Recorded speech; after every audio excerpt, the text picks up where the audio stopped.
সমুদ্রে আমেরিকার বিশাল নৌবহরকে মোকাবেলা করতে গেরিলা কৌশল নিল ইরান। সরাসরি সংঘাতে না গিয়ে সাবমেরিন দিয়ে মার্কিন বহরে অতর্কিত হামলা করবে ইরানি বাহিনী। সমুদ্রপথে মাইন বিছিয়ে বাণিজ্যিক জাহাজ ও শত্রু জাহাজকে ভরকে দেওয়া তেহরানের অন্যতম প্রধান শক্তি। এই শক্তিকে কাজে লাগাতে হরমুজ প্রণালীতে নিজস্ব প্রযুক্তিতে তৈরি ফাতেহ ও গাদির শ্রেণীর সাবমেরিন মোতায়েন করেছে আয়াতুল্লাহ খামেনির সেনারা। এই যুদ্ধ কৌশলের মাধ্যমে বিশ্ব অর্থনীতির অন্যতম গুরুত্বপূর্ণ রুটটিতে নিজেদের অবস্থান আরও জোরদার করল ইরান। ওয়ালটন বিএলডিসি ফ্যান খরচ বাজে ৬৫% পর্যন্ত। ওয়ালটন বিএলডিসি ফ্যান ছড়ায় স্বস্তির সবুজ হাওয়া। বিশ্বের মোট সমুদ্রজাত তেলের প্রায় ২০ থেকে ২১% এই হরমুজ প্রণালী দিয়ে যায়। ইরান এই সরু জলপথকে একটি স্ট্র্যাটেজিক প্রেসার পয়েন্ট হিসেবে ব্যবহার করছে। এই অঞ্চলে সামান্য উত্তেজনাও তেলের দাম ব্যারেল প্রতি $10 থেকে $12 বাড়িয়ে দিতে পারে, যা ইরান একটি অর্থনৈতিক অস্ত্র হিসেবে ব্যবহার করছে। ইরানি নৌ কমান্ডারদের মতে তাদের সাবমেরিনগুলো মার্কিন আধুনিক নৌযানগুলোর গতিবিধি নিঃশব্দে শনাক্ত করতে সক্ষম।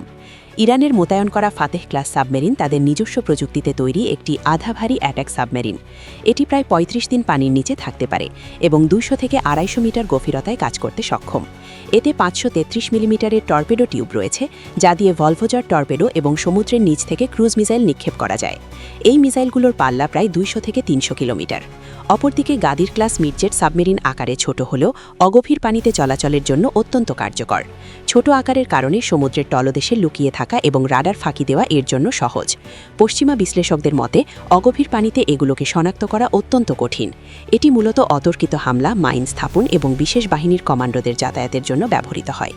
ইরানের সাবেক নৌপ্রধান রিয়ার অ্যাডমিরাল হোসেন খানজাদি গাদির সাবমেরিনকে দ্বিতীয় বিশ্বযুদ্ধের জার্মান ইউবোটের সাথে তুলনা করেছেন। ইরানের হাতে বর্তমানে ২৮ থেকে ৩০টি সাবমেরিন রয়েছে।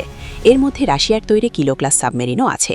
আমেরিকার 5th ফ্লিটের জন্য এই ছোট ও মাঝারি সাবমেরিনগুলো একটি বড় চ্যালেঞ্জ, কেননা অগভীর ও কোলাহলপূর্ণ সমুদ্রে এগুলো খুঁজে বের করা খুবই ব্যয়বহুল ও কঠিন কাজ। সাবমেরিন মোতায়েনের মাধ্যমে ইরান বিশ্বকে বুঝিয়ে দিল তীব্র অবরোধের মধ্যেও তারা নিজস্ব প্রযুক্তিতে আধুনিক সাবমেরিন তৈরি করতে সক্ষম হয়েছে। শুধু মিসাইল বা ড্রোন নয়, সমুদ্রের গভীরেও যুদ্ধের জন্য তারা পুরোপুরি প্রস্তুত।